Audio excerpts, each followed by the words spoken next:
Chess, a game of intellect, strategy, and pure brilliance. But for centuries, the board wasn't set equally. Women were pushed to the sidelines, denied opportunities, and underestimated. But guess what? They fought back. This is the story of how women in chess went from being an afterthought to absolute powerhouses.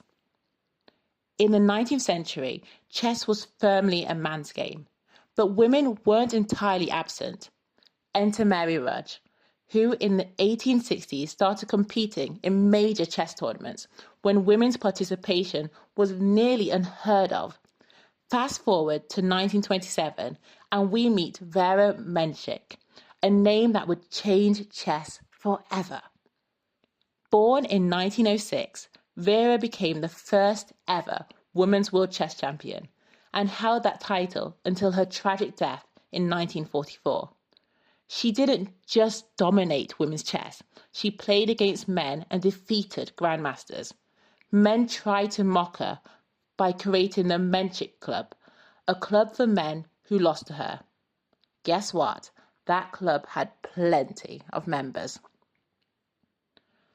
Fast forward to the 1990s and enter the revolutionary Judith Polgar, the woman who broke every barrier. In 1991, at just 15 years old, she became the youngest grandmaster in history at the time, shattering Bobby Fischer's record. She didn't just play in women's tournaments. She took on Garry Kasparov, Anthony Karpov, and Magnus Carlsen and won. She's considered the greatest female player of all time and proved that women could compete with the best of the best.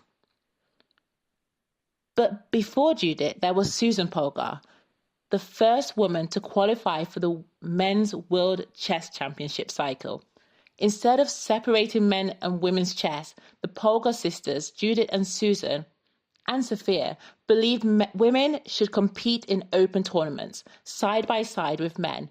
Susan later became a world champion and now runs chess programs to train young girls worldwide. In 1927, FIDE introduced the Women's World Chess Championship alongside a new title system, Women's International Master, WIM. By the 1970s, the Women's Grandmaster, WGM, title was added. These titles gave women a structured path in chess, but they also sparked controversy. Are they helpful, or are they reinforcing the idea that women need separate standards? Top players like Hu Yifan, the highest rated woman in modern chess, argue that separate women's titles discourage women from competing in open tournaments. Some, like Judith Polgar, refuse them entirely. The debate rages on. Should women's chess remain separate or should all tournaments be open? Meet the current queen of the chess world, Zhu Wenjun, the reigning women's world champion since 2018. She defended her title against top contenders like Lagno, Tingji, and Zhongyi. Meanwhile, Hu Yifan remains the highest rated female player, though she plays fewer tournaments now, focusing on academia. Other top players like Kostyniuk, Lagno, and Dazzling Eyes continue to dominate women's events. Let's talk about money. For decades, women's chess tournaments have had far lower prize money than open events. Even today, the Women's World Chess Championship offers significantly less than the Open World Championships. FIDE has made efforts to close the gap, but the problem persists. Why? Because the chess world still undervalues women's tournaments. The fight for equal pay in chess is far from over. Women in chess don't just face inequality in prize money. Many experience gender bias, harassment, and exclusion.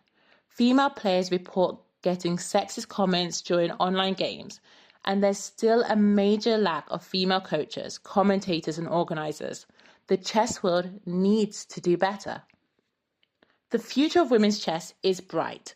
With more women competing, coaching, and streaming, the game is changing. But the ultimate goal? To make women's chess equal, visible, and valued. Women in chess aren't just part of the game, they're here to win.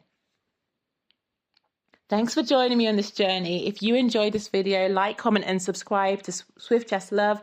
The game is for everyone. Let's make sure the world knows it.